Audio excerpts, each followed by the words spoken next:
Alors, il est actuellement 10h30 du matin, il fait approximativement 45 degrés, donc ça commence à devenir dur. Mais écoute, on ne peut pas se laisser abattre parce qu'on a des choses à faire dans la journée et tu vas la passer avec moi. J'ai déjà fait quelques trucs, je me suis levée à 9h pour aller acheter des petites endives à Tigélin parce qu'il a besoin d'avoir de la nourriture un petit peu fraîche. Moi, à midi, je vais aller à la piscine, donc là on va préparer mon brunch ensemble et en attendant, bah du coup je vais te parler un petit peu, je vais te raconter ma life. On va parler piscine, on va parler natation, on va parler salle de sport. Ça va être super. Super.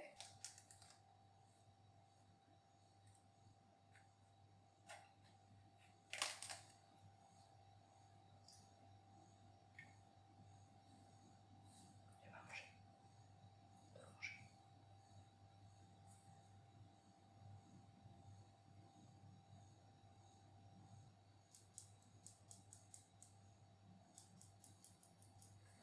Je déteste quand il fait ça parce que vraiment les lapins, c'est des grosses bouffes. À chaque fois que tu leur proposes à manger, ils acceptent généralement. Et quand ils acceptent pas, bien souvent c'est qu'il y a un souci. Bon là, a priori, je me dis c'est parce qu'il doit avoir un petit peu chaud, le pauvre bébé caca. Faut pas que ça se transforme en coup de chaud quoi. T'as capté. Je me dis, il a mangé ce matin. Quand je lui ai apporté des granulés, il a sauté dessus. Il est en train de manger, oui. Et pour ma part, eh bien, j'ai du pain au noix. J'ai un reste de fromage de chèvre. J'ai du jambon la vie, du taboulé, des tomates cerises et du beurre. J'ai pris l'habitude de bruncher avant d'aller à la piscine parce que les horaires de piscine c'est un petit peu particulier.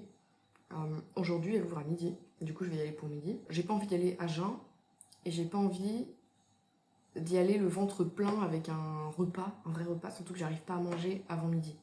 Genre, manger le repas de midi avant midi c'est compliqué. Surtout si je me suis pas levée très très tôt. En l'occurrence, je me suis levée à 9h. J'ai pas petit déjeuner, du coup, j'ai assez faim. Mais pas suffisamment pour manger un vrai repas, genre un plat de pâtes. Et je trouve que c'est beaucoup plus digeste, beaucoup plus facile de manger des petits trucs. Voilà, des petites tartines, des trucs, des machins. Le but, c'est quand même d'avoir suffisamment de protéines, n'est-ce pas? Car je vais pratiquer une activité sportive. La piscine, du coup, ça fait 1 mois, je pense que j'ai commencé. Ouais. Ça fait pile 1 mois aujourd'hui, je pense. Ça faisait un moment que ça me titillait de tester un petit peu d'autres sports parce que si tu le sais pas, je suis une meuf de la musculation. Moi, je suis vraiment une meuf de la salle de sport depuis des années, des années. J'ai commencé la muscu quand j'étais au collège. J'allais pas encore à la salle de sport, mais je faisais des exercices de renforcement musculaire à la maison. J'ai commencé la salle quand j'étais en première avec une de mes amies. Et depuis, en fait, j'ai pas lâché parce que genre j'aime trop ça, c'est trop bien. Et en fait, c'est constitutif de mon identité presque. Genre, je suis une meuf de la musculation. Mais le fait est que depuis quelques mois, j'avais un peu l'impression d'avoir fait le tour du sujet et que je m'ennuyais un petit peu. Voilà. Que j'étais plus autant motivée qu'avant, qu'il fallait vraiment que je me fasse violence pour aller à la salle de sport, que je me fasse violence pour terminer ma séance. Même si par période, il y avait des moments où j'étais beaucoup plus motivée et où ça se passait mieux, mais globalement, c'était devenu un petit peu chiant, notamment la séance jambes qui m'ennuyait, mais profondément. J'avais l'impression de stagner au niveau de mes perfs. C'était vraiment un peu frustrant. Voilà.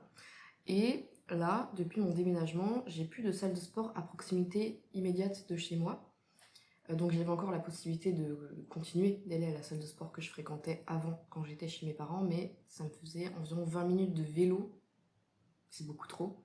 À partir de chez mes parents, ça me faisait 20 minutes à pied. Mais si je dois prendre autant de temps alors que je suis à vélo, en fait non, c'est hors de question. Genre, marcher, ça allait, ça me posait pas de problème. Mais le vélo, non. Non. J'utilise mon vélo tous les jours pour aller au travail, pour faire mes courses. Si je peux éviter de l'utiliser tout le temps, ça me va très très bien. Et du coup, je me suis mise à envisager la possibilité de peut-être résilier mon abonnement à la salle de sport et de pas en reprendre un tout de suite. Déjà parce que la plupart des salles de sport, il y a un peu des conditions d'engagement où en fait tu dois t'engager à payer pendant 1 an. Et moi, je vais pas rester pendant 1 an dans le quartier où je suis actuellement. Donc en fait, ça n'a absolument aucun sens. Et en plus, comme j'ai dit, j'avais pas de salle de sport à proximité immédiate. Donc voilà, ça sert à rien. Et je me suis dit, pourquoi ne pas profiter un petit peu de cette baisse de motivation pour la salle de sport pour tester un autre sport, parce que j'ai envie de tester plein de sports. J'ai envie de faire plein de trucs. J'ai envie de faire de la danse. J'ai envie de faire de la boxe, du Krav Maga. J'ai envie de faire ce genre de truc en fait. De la natation, etc. etc. Et je me suis dit en fait que c'était l'occasion de tester au moins un de ces sports pendant cette période où voilà, je boycotte la salle de sport. D'autant plus que j'ai une piscine qui est vraiment pas loin du tout de chez moi. Parce qu'il y a la chose vraiment très très simple. Un coup de vélo, j'y suis genre en 5 minutes. Maintenant, il faut savoir que la natation, c'est pas spécialement un sport qui est très évident pour moi. Parce que j'en ai jamais vraiment fait en fait. J'ai jamais vraiment eu de cours de piscine, même au lycée, etc. Ça m'est arrivé un petit peu en 6ème, mais en fait c'était un peu un rituel d'humiliation parce que je savais pas trop nager. Moi, je suis née en 2001 et j'ai appris à nager pour la première fois, en tout cas la première tentative de mes parents de nous faire apprendre à nager, c'était genre, je sais pas, 2007-2008, à l'ancienne. La méthode pour apprendre aux enfants à nager, c'était tout simplement de les foutre dans le grand bassin et d'attendre qu'ils se débrouillent. Donc bien évidemment, j'ai été un petit peu traumatisée suite à ça quand on avait raconté ça à nos parents. Parce que du coup, j'étais avec mes frères et sœurs qui ont subi exactement la même tactique que moi. Ils nous ont retirés du cours, hein, tout simplement, parce qu'en fait, ça nous traumatise plus qu'autre chose. On a juste failli se noyer et on n'a juste pas envie de retourner dans le bassin, en fait. C'est terrible, c'est complètement con, ce... Bref. Donc le fait est que j'ai appris à nager assez tard, en fait, parce que j'étais un petit peu trop mal de ça. Je pense que je dois avoir facilement 13-14 ans quand j'ai appris à nager vraiment. Je me souviens que quand j'étais en 6ème, on avait eu des cours de piscine, et du coup, à cette période-là, je ne savais pas nager. Je ne savais pas nager. Et on avait vraiment eu, ce truc-là. Je sais pas comment j'avais réussi à m'en sortir, parce que j'ai le souvenir d'un seul cours de piscine. J'ai pas tellement de souvenir du reste. C'est peut-être le traumatisme qui parle ou qui ne parle pas, justement. C'était pas un cours pour apprendre à nager, parce qu'on était tous censés savoir déjà nager à 12-13 ans, quoi. 11-12 ans, plutôt. Mais je crois que c'était un truc, ouais, pour évaluer notre vitesse. Ce qui fait que moi, j'étais arrivée là-bas vraiment toute stressée, en me disant, mais en fait, le problème, c'est pas de savoir à quelle vitesse je nage, c'est à quelle vitesse je vais couler, tout simplement. Parce que je ne sais pas faire. Je ne sais pas faire, et j'étais trop honteuse pour le dire au prof. Et du coup, il a fini par se rendre compte, hein, quand c'était mon tour de nager, et que je me suis tapé une honte gigantesque devant toute ma classe, et que quand je suis sortie du bassin, un de mes camarades m'a dit « Mais en fait, tu sais pas nager. » C'était horrible. Je viens de m'en souvenir, là, j'avais complètement effacé ça de ma mémoire. Quelle angoisse. Ouais, donc tout ça pour dire que moi, la natation, de base, c'est pas forcément mon domaine de prédilection. J'adore me baigner, j'adore barboter, j'ai toujours adoré ça. Et depuis que je sais nager, j'aime beaucoup aller nager dans la mer. Mais voilà, j'ai pas démarré sur de très très bonnes bases avec ce sport, quoi. C'était pour le contexte. Je suis désolée, ce vlog est cata, c'est essentiellement des bruits de mastication. C'est de moi qui parle la bouche pleine. Enfin bref. Tout ça pour dire que mon approche, on va dire ma pratique de la natation, pour le moment est très rudimentaire. Je nage la brasse. Je nage une brasse qui est pas dégueulasse, mais qui a, je pense, quand même besoin d'être perfectionnée. Oui, je bois dans mon verre doseur en fait. C'est le seul verre que j'ai qui est assez grand. Et du coup, j'ai pas besoin de le remplir toutes les 2 secondes. Il fait trop chaud. Je disais, mais j'ai choisi ce sport surtout, déjà parce que j'ai envie un peu de progresser dans mon niveau de nage. J'ai envie de perfectionner ma brasse et d'apprendre à nager autre chose. Pourquoi pas le crawl, par exemple. Le dos crawlé, je le nage bien, mais en fait, j'ai trop peur de le nager en piscine parce que je sais pas où je vais en fait. Donc je vais foncer dans quelqu'un, c'est totalement ce qui va se passer. Donc perfectionner ma nage, développer mon souffle, mon endurance, etc. etc. Développer aussi le haut de mon corps. Parce que je trouve qu'en musculation, je commence vraiment à avoir des beaux résultats au niveau de mes épaules, de mon dos, etc. Et c'est les parties de mon corps sur lesquelles j'ai envie de mettre un focus musculaire pour les développer, quoi. J'ai envie d'avoir plus d'épaules, plus de dos, un dos bien tracé là, pour porter des robes de nuit. Je porte déjà des robes de nuit, mais j'ai envie d'avoir un dos, quoi. Un dos. Et la natation, c'est vraiment pas mal pour ça. En tout cas, c'est ce que j'ai toujours entendu dire. Et les meufs que j'ai pu croiser à la piscine depuis que j'ai commencé, ça m'a plutôt confirmé la théorie, quoi. Elles sont vraiment bien dessinées. Et ça, c'est quelque chose qui me faisait un petit peu peur quand j'ai commencé à réfléchir à quitter la salle de sport, à l'arrêter, en tout cas à la mettre entre parenthèses pour ces prochains mois. C'est de perdre mes résultats parce que je commence à être un petit peu dessinée au niveau de certains muscles. Je trouve que voilà, j'ai pris un petit peu des pecs ici, là, les épaules, les fesses, les cuisses. Et autant le haut du corps, je pense que c'est vraiment jouable de au moins conserver mes résultats, si ce n'est les développer encore plus avec la natation. Pour le bas du corps, j'avais un petit peu peur de perdre mes fesses, mes cuisses, etc. Parce que c'est pas le sport qui travaille le plus ces zones-là, on va dire. Mais le fait est que, comme j'ai dit tout à l'heure, je fais beaucoup de vélo. Et le vélo, pour le coup, ça travaille bien les fesses, les mollets, les cuisses et tout.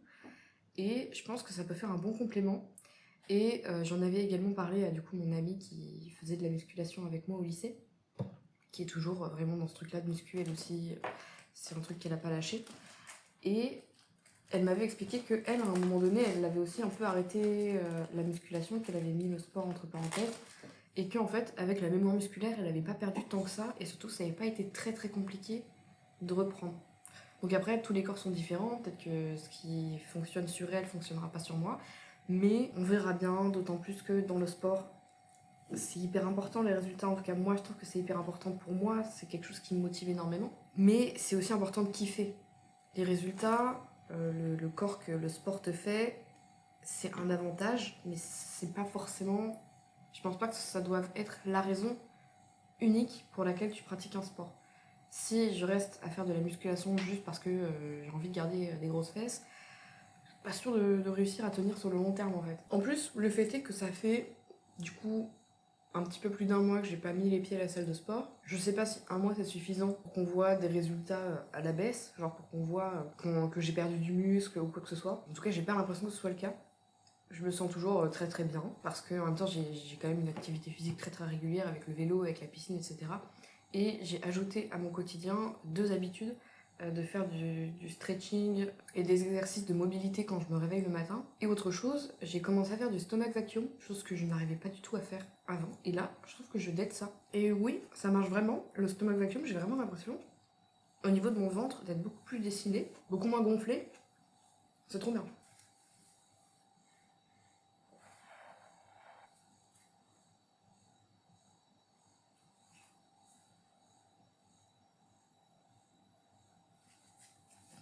Bon, là, j'ai mangé, donc j'y arrive pas vraiment.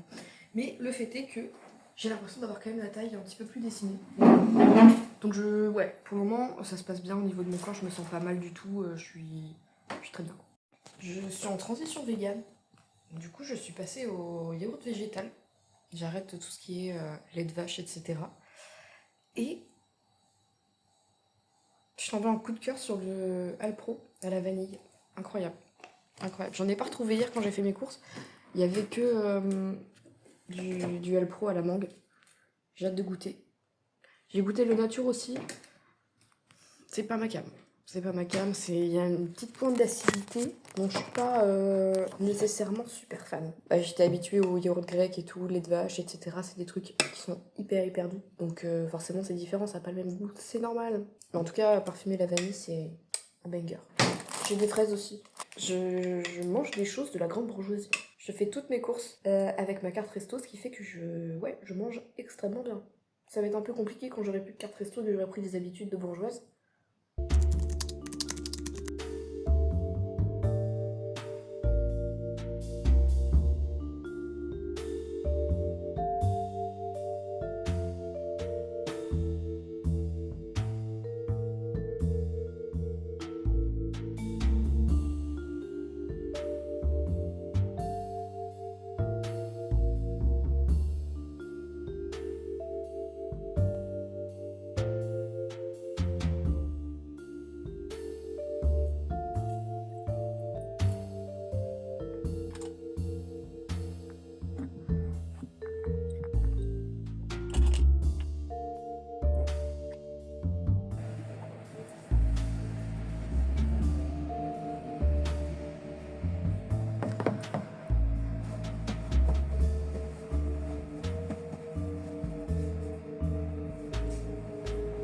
T'excuseras ma grosse dégaine et le bruit de fond, c'est le ventilateur, mais t'as compris, on est sous canicule depuis une semaine.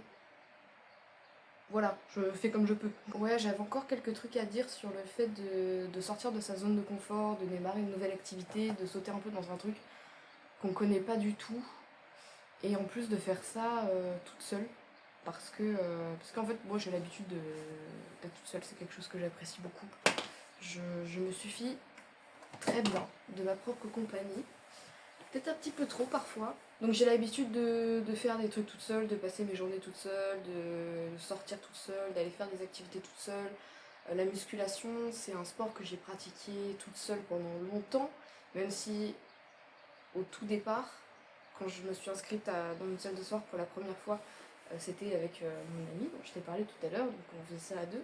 Mais en fait après, j'ai repris le sport toute seule et c'était pas du tout une angoisse que j'avais d'y aller toute seule. Je savais que je trouverais pas de difficulté à me motiver, que ça allait bien se passer en fait. Et globalement, vu que la musculation c'est un domaine que je connais les mouvements, je sais ce qu'il faut faire, j'ai pas trop de difficultés à aller demander de l'aide à un coach si jamais j'en ai besoin.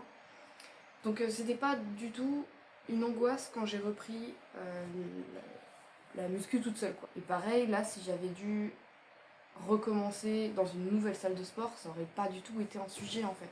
Alors que commencer un nouveau sport, pour lequel, comme je t'ai expliqué tout à l'heure, je suis pas spécialement à l'aise, bah là c'est plus compliqué. Et encore, c'est un sport que je fais toute seule, je pratique pas du tout en cours collectif ou quoi que ce soit, c'est vraiment un truc que je fais toute seule quoi. Globalement, je sais pas pourquoi je cherche un autre mot. Mais en tout cas, ce que je voulais dire, c'était que la natation en plus, c'est un sport. Tu peux pas te cacher derrière tes fringues, t'es littéralement à moitié à poil dans un bassin, c'est pas forcément quelque chose qui va te mettre le plus à l'aise quoi. On va pas se mentir. D'autant plus que bah moi en fait, je le dis, je leur dis, et je le redire encore, c'est un truc, la natation, je suis pas habituée, j'ai jamais vraiment pris de cours, même à l'école ou quoi que ce soit, je sais pas comment ça fonctionne, je connaissais pas les codes, etc. etc. Mon premier cours, je suis arrivée dans le bassin, j'avais mis un bikini du coup, parce que j'étais en bon bah ça devrait marcher, un bikini ça empêche pas de nager et tout, mais en fait j'étais pas spécialement à l'aise dedans, ça m'a un petit peu handicapée pendant ma séance, même si j'ai pas du tout de problème corporel ou quoi que ce soit. Sur la plage, le même bikini, ça me gênerait pas du tout. Mais là, le fait d'être dans un contexte sportif, entouré de plein d'autres gens qui ont tous un matériel adapté, et moi d'arriver en bikini de plage, bah, j'étais pas à l'aise. Le fait que ce soit aussi un vêtement révélateur, assez révélateur, alors que quand tu nages dans le bassin, t'as d'autres nageurs qui sont derrière toi et qui nagent la tête sous l'eau, littéralement à quelques centimètres de ton cul. T'as capté. J'ai pas passé un très très bon moment pendant la première séance, d'autant plus que après cette première séance, je suis allée sur TikTok pour regarder un petit peu des tips de natation pour les débutants, etc. Pour commencer à améliorer son souffle avec genre par exemple des séries, des répétitions, des idées d'exercices, de séries, d'échauffements, etc. à faire pour progresser au plus vite. Exactement le type de vidéo qui existe aussi en fait pour tous les sports, hein, pour la musculation, etc., etc. Et sauf que là, le souci, c'est que du coup, je suis un petit peu tombée dans l'algorithme, enfin dans le site de TikTok des pros natation, et je trouve que c'est une communauté, en tout cas de loin, vous avez pas l'air très bienveillants les nageurs, hein, c'est un truc de malade mental. Autant, je trouve que les gens de la commu muscu sur les réseaux sont globalement plutôt bienveillants, plutôt wholesome, ils vont vraiment donner des bons conseils, être très déculpabilisants. Et globalement, les seules personnes de la communauté muscu qui sont malveillants, ça va être des masculins, mais dans tous les cas, on sait qu'on les écoute pas, du coup. Mais à part ça, oui, ça va être des gens qui vont être très, très bienveillants et de bons conseils. En tout cas, pour ce que moi j'ai pu consommer. Là, je suis tombée sur des vidéos un petit peu culpabilisantes qui m'ont pas mise très à l'aise, où en fait, t'avais des nageurs qui se foutaient de la gueule des débutants en mode ah, les tortues qui vont dans le couloir des gens qui nagent vite et tout, c'est quoi votre problème? Et j'ai découvert à ce moment-là qu'il existait un concept de couloir pour les nages rapides, couloir pour les débutants, etc., etc. Je savais pas. Et là, je me suis revue à ma première séance et je me suis dit, mais attends, peut-être j'étais dans le couloir de la nage rapide. J'ai dû me ridiculiser, ça devait être horrible et tout. Et même au moment où je faisais ma séance, j'étais très très peu à l'aise, j'avais l'impression que les gens me regardaient tous bizarre, ce qui est complètement con. C'est vraiment le syndrome du personnage principal, personne ne me regardait. Mais c'était vraiment une impression que j'avais quoi. Et le fait du coup de tomber sur ces vidéos en mode les débutants, lolilol, qui nagent dans le couloir, nage rapide, moi j'avais un petit peu envie de me foutre en l'air. Bon peut-être pas non plus, hein, je force, mais t'as capté, ça m'a pas mise très très à l'aise. Ce qui fait que quand je suis arrivée pour ma deuxième séance, j'étais un peu stressée. Je me suis dit oh là là, j'espère que je vais pas me ridiculiser encore une fois. J'ai pris mon courage à deux mains Et je suis allée demander au maître nageur, qui était d'ailleurs une maîtresse nageuse, de quel côté était le couloir des débutants, si on avait un. Et elle m'a répondu que non, il n'y en avait pas, et que ici c'était cool, genre on peut nager en toute liberté et tout se passe bien quoi. Et en fait ça m'a vraiment rassurée, ça a un peu dédramatisé ce truc. Encore une fois, faut pas prendre pour argent comptant tout ce qu'on voit sur les réseaux sociaux. Et voilà, à partir de ce moment-là, ça a été quand même beaucoup plus sympa. Mais c'est vrai que la première séance, ça n'a pas été très très cool, il y avait pas mal de monde, beaucoup d'hommes principalement. Il y avait mon facteur bikini qui me rendait vraiment pas à l'aise. J'avais oublié ma bourde d'eau, enfin vraiment il n'y avait rien qui allait. Je me suis pas vraiment sentie à ma place quoi. Et c'est très important, je trouve, de pas forcément s'arrêter sur la première impression quand on commence une nouvelle activité. Je me souviens, la première fois que j'ai fait du hip thrust à la salle de sport, j'ai détesté ça. J'ai détesté ça, j'arrivais pas à faire le mouvement, je me sentais pas à l'aise, je me sentais ridicule, et je l'ai refait. Et la deuxième fois, j'ai kiffé ça. Et c'est un petit peu ce même sentiment que j'ai retrouvé à la natation. La première séance a été archi chaotique. La deuxième séance, en fait, j'ai juste pété un coup et je me suis dit, mais en fait, on s'en bat les couilles. C'est juste de la nage, il n'y a pas de cours, il n'y a pas de truc machin, on est tous dans un petit maillot de bain ridicule. La plupart des gens ont en plus un bonnet qui leur fait une tête de... Est-ce que vraiment je vais me sentir mal à l'aise dans un contexte pareil? Non, ça ne vaut pas le coup. Et oui, par rapport au fait de sortir de sa zone de confort, je trouve que c'est trop important.